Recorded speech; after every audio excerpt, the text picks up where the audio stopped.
بسم الله الرحمن الرحيم. يا أيها النبي إذا طلقتم النساء فطلقوهن لعدتهن وأحصوا العدة واتقوا الله ربكم لا تخرجوهن من بيوتهن ولا يخرجن إلا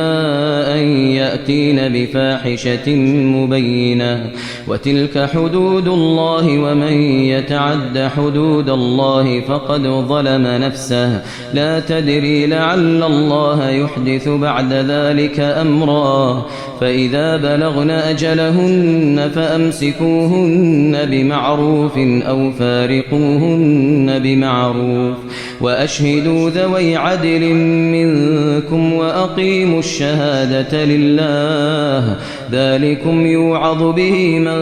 كان يؤمن بالله واليوم الآخر ومن يتق الله يجعل له مخرجا ويرزقه من حيث لا يحتسب ومن يتوكل على الله فهو حسبه إن الله بالغ أمره قد جعل الله لكل شيء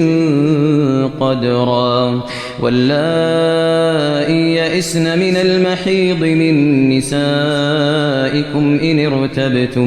إن ارتبتم فعدتهن 3 أشهر واللائي لم يحضن وأولاة الأحمال أجلهن أن يضعن حملهن ومن يتق الله يجعل له من أمره يسرا ذلك أمر الله أنزله إليكم ومن يتق الله يكفر عنه سيئاته ويعظم له أجرا أسكنوهن من حيث سكنتم من وجدكم ولا تضاروهن لتضيقوا عليهن وإن كن أولات حمل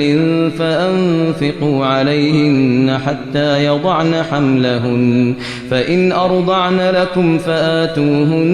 أجورهن وأتمروا بينكم بمعروف وإن تعاسرتم فسترضع له أخرى لينفق ذو سعة من سعته ومن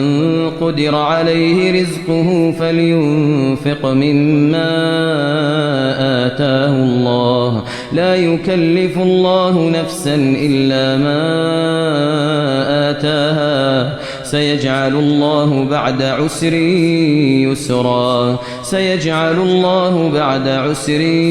يسرا وكأين من قرية عتت عن أمر ربها ورسله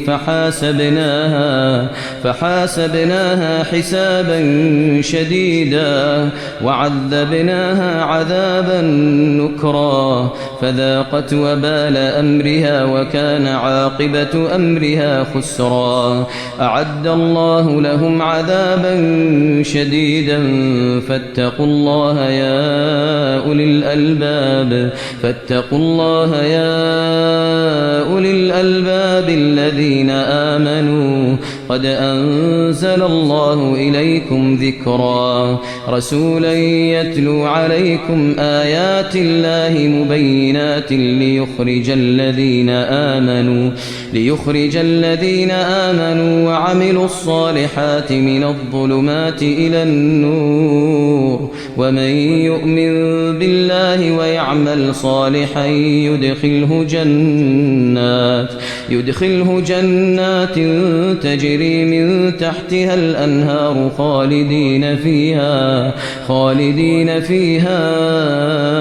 أبدا قد أحسن الله له رزقا الله الذي خلق 7 سماوات ومن الأرض مثلهن يتنزل الأمر بينهن